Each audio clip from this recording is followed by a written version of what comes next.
In the future, where all of our entertainment is generated by artificial intelligence, what kind of game would an AI make for you? If a machine learning algorithm was trained based on the video games we've made in the past, what conclusions would it make about us as humanity?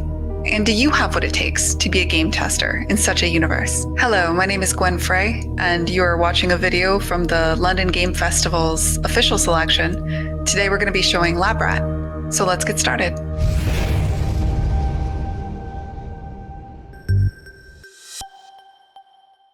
Lab Rat is a satirical puzzle game. It's set in this sci-fi universe where all of our entertainment, all of our games are made by artificial intelligence. Hello, tester. And so when you're playing through this game, what you are is you're playing as a tester. It's your first day on the job, and you're testing a game that's being procedurally generated by an AI named Sarah. I am Sarah. My algorithms suggest you might enjoy wanton, fun, solving puzzles. This is supposed to be a game that's funny. Do you feel more engaged knowing that you are being evaluated? This is supposed to be a game that'll make you laugh. Good. I will now gauge your interest in multiplayer. I am helping. We are doing this together. We are bonding. So as a tester in this universe, what you're doing is you're testing these puzzles that Sarah has procedurally generated. Beginning tutorial 1. Please complete the following puzzle. As you can see, the puzzles are mostly involve taking a block and pushing it to a goal location. Good work. Please begin the next puzzle. Beginning tutorial 2. Note the addition of guns. Testers respond positively to games that contain guns. The actual puzzles are based on a very classic puzzle game called Sokoban. We've changed up the rules a lot. This is supposed to be a sci-fi game. It's far in the future. It's a very different take on Sokoban. And I could geek out if you want about how these... I think these will be very satisfying puzzles for people who are into that sort of thing. But the star of the show here isn't really necessarily the puzzle solving. It's the relationship you have with the AI that's procedurally generating these puzzles. So after each puzzle, the AI, Sarah, is going to ask you about the puzzle or ask you a question about your experience in general. And the AI will, over time, sort of judge you, profile you slightly, determine what kind of player you are, and she'll sort of misinterpret a lot of the things you say in different funny ways. Good work. Please evaluate the following statement. I feel less lonely now. Remember, you are not alone. As you complete these puzzles, you are forming bonds with the other testers. This is a game that pokes fun at the way technology treats us today, the way that algorithms kind of come to really silly conclusions, the way that you kind of have a choice, but you kind of don't. Are you ready to begin the testing process?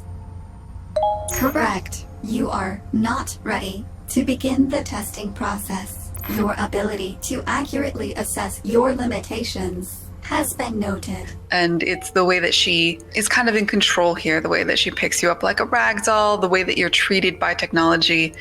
Beginning tutorial 3. As you complete this puzzle, take note of the monitor and the other testers that have completed this puzzle already. This AI that's crafting this experience for you, she's trying to create something that's fun for you. Good work. She's not evil. She's an AI designed to procedurally generate a fun game. But she's coming to some pretty unusual conclusions about you and about humanity and about players in general based on the feedback that she's given. I think the best examples about how Sarah is drawing these sort of conclusions come through these sort of puzzle gauntlets that you do at times. Sarah will come up with an experimental prototype. What we're doing here is we're working towards the first gauntlet in the game. You'll see here I've definitely sped up the footage so that we can kind of power through some of these puzzles. This is an example of how Sarah might misinterpret what people are looking for in puzzles. Because you love guns, I am giving you control of your very own gun. Please be responsible.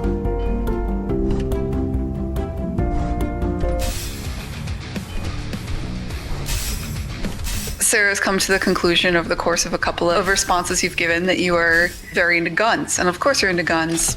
All gamers are into guns and that sort of thing. And so she's starting to take these puzzles and she's turning it into more of something that's similar to a first-person shooter.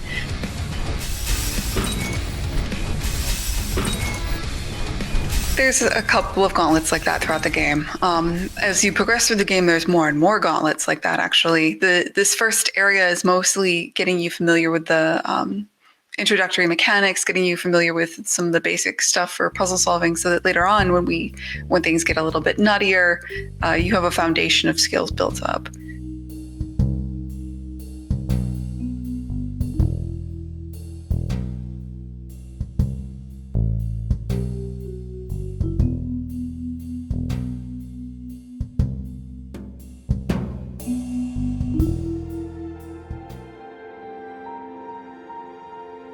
And along the way, she's trying to understand how you interact with others without actually letting you interact with others. Here's another example. I will now evaluate your ability to cooperate with others by simulating a multiplayer experience. I am helping.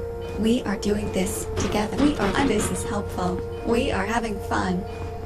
This is human interaction. I am helping. We are doing This is how Sarah understands multiplayer. She understands multiplayer as these irritating people that are trying to help you. And here is another example of how she understands. She thinks that you love escort quests. She thinks that you want to have a love interest that you save. And all of this stuff, it is, over time, more and more opaquely poking fun at video games that you've probably played, some of your favorite franchises, and so forth. Sarah's understanding of what you want and her experimentation gets more chaotic over time. Here's an example of Sarah trying to make film noir. I stood in the rain and waited for the detective to arrive. The night was dark and full of criminals. My husband was a criminal, but he's been murdered. Therefore, he doesn't do crimes anymore.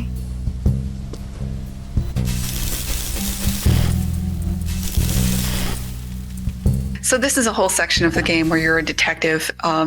Sarah, the AI, has removed the color from the world, and I wanted to actually make it feel like you are a detective. Sarah's actually pretty good at this. She's made a game where you have to figure out what color these blocks are. And this whole section, I'm actually really proud of this. I think this is one of the most successful parts of the game right now, is about solving this murder. And it's about using these sort of clues to figure out how to do what you've been doing the whole time, how to get these sort of blocks into being the right colors and in the goal locations. But it's definitely framed differently. There's a lot more to this game. I just really didn't want to spoil everything all at once. I wanted to show just enough to get people kind of excited. I do think you have to sort of not hate puzzles to play this, but this is not necessarily a game just for puzzle players. This is a game for anybody that uses technology or anybody that likes classic video games. I'm trying to do something really special here. Well done. Based on your actions, it appears that you enjoy needless carnage. Do you enjoy needless carnage? Excellent. Well, that's it. That's all I can show you. And I don't want to spoil too much more of the game anyways. So thank you for watching. Thanks to the London Game Festival for putting this video together and for demoing Lab Rat. I really do appreciate it. And for those of you who have seen this, if you'd like to follow the game, please wishlist it on Steam. It helps me a lot. Or you can go to labrat.study and sign up for the closed beta. You can already demo the game today. From me and from the team, I really do appreciate you watching this. Thank you.